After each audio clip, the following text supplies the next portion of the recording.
Information sources for the Marijuana Facts of Life include the U.S. Department of Education, the U.S. Department of Health and Human Services.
School's been out for almost an hour now. You were headed home, weren't you? Why don't you come sit down with me for a minute?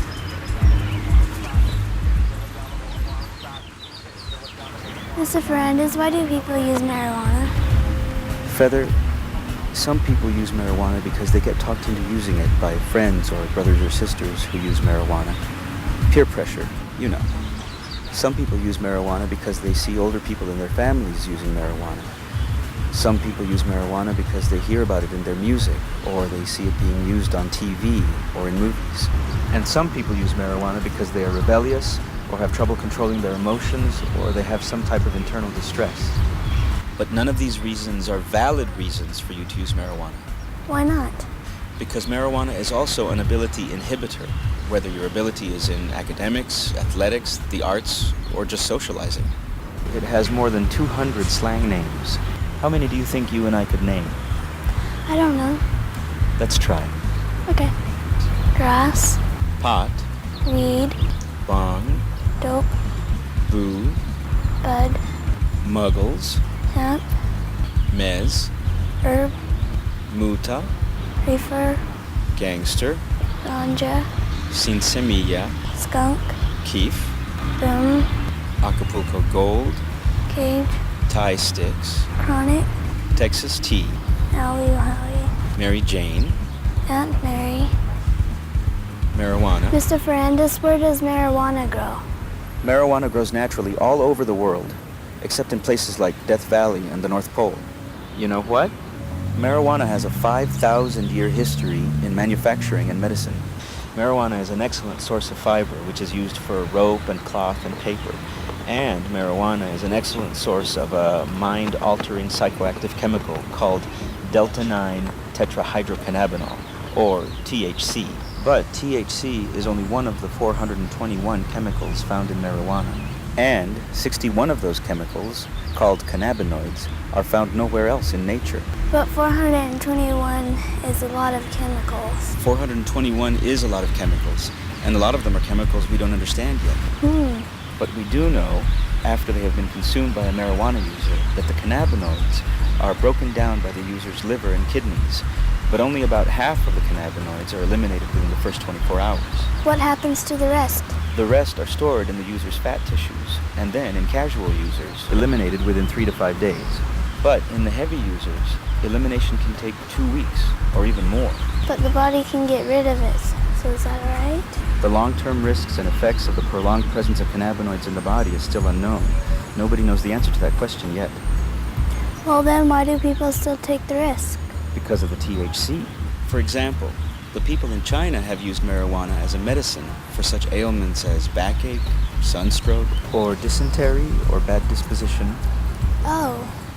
The people in India, Japan, and Persia have not only honored marijuana as a holy plant, but also used it as a sacrament. Really? And the Hindus have called it Indrakana, or food of the gods. So marijuana is a very important plant. Not all marijuana. THC is only found in the flowering tops and the leaves of the female marijuana plant. And that's what people smoke. Smoke or eat. But even then, the marijuana with the THC comes in different forms. Like what? Well, pot is marijuana that has been dried and crushed. Hashish, or hash, is marijuana that has been pressed into a sticky resin. And hash oil is a hashish byproduct that comes in the form of a liquid resin. But you know what? What? According to a 1996 survey, marijuana is the most widely used illegal drug in the United States of America.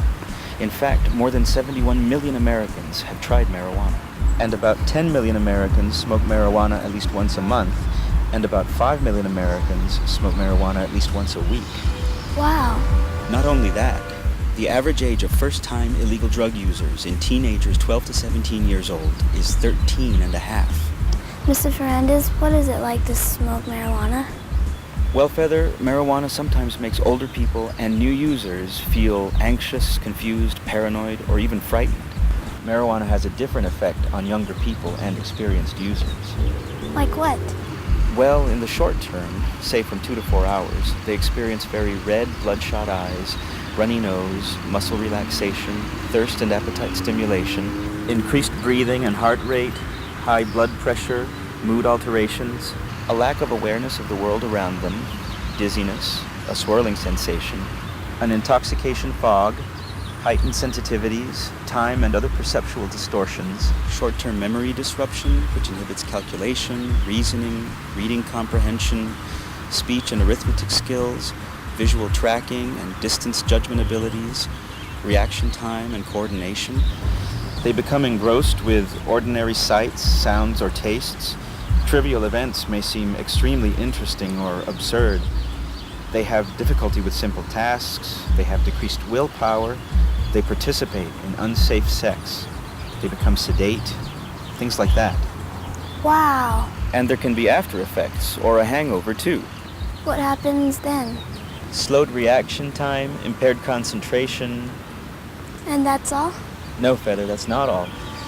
In the long term, and we don't know how long that might be, marijuana users can experience psychological dependence, possible lung cancer, although the link to lung cancer is still unproven. But marijuana contains about half the inhaled tars and 7/8 the carbon monoxide of tobacco. People who smoked marijuana more than 10 times were 2.3 times more likely to develop schizophrenia, impaired T-cell ability in their lungs' immune system, a drop in the hormones that direct physical growth and development in young people, including delayed puberty in males, and in males generally, decreased sperm production. And in females generally, marijuana interferes with the hormone balance that controls the menstrual cycle, and marijuana also inhibits ovulation. Feather, listen to me closely for a moment. Your life belongs to you, and no one else. You can build for yourself whatever kind of life you want. Some people do drugs, while other people are reading and studying and learning more about how our world works. You can never make up time that's lost to drugs, especially if something goes terribly wrong and you end up in the hospital, or maybe even dead. We all have different problems and different talents. Still, every person builds for themselves their own life, one kind of life or another. The choice is up to you.